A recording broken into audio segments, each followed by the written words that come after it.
Nous voilà ensemble au parc national Jasper en Alberta. Plus précisément sur un glacier immense, le glacier Athabasca. Pas de traces de neige ou de glace, pourtant un petit indice. Si je vous dis que nous sommes sur le glacier, mais en 1839.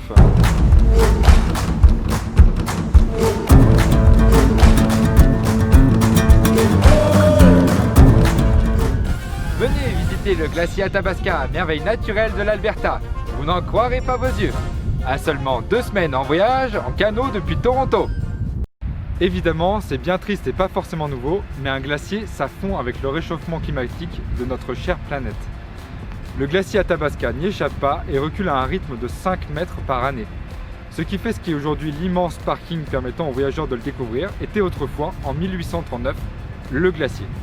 Depuis, un lac a même eu le temps d'apparaître en 1954 sur la zone qui était autrefois occupée par de la glace en permanence. Mais qu'est-ce qu'un glacier? C'est tout simplement une masse de glace formée par l'accumulation de neige.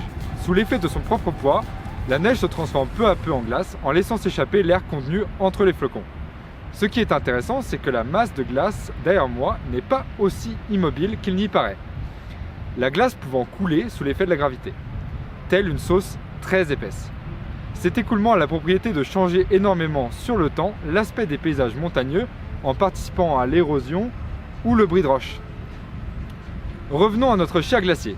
Il fait 6 km de longueur et couvre une aire de 6 km². L'épaisseur de la glace peut varier de 90 à 300 mètres. C'est cette épaisseur qui peut d'ailleurs en rendre l'exploration dangereuse car des voyageurs imprudents pourraient tomber dans des crevasses cachées. Une fois tombé, aucune chance de s'en sortir malheureusement. Donc pas d'exploration de prévu aujourd'hui. Au fait, si tu veux protéger simplement ce glacier de la disparition, pense un peu à l'environnement.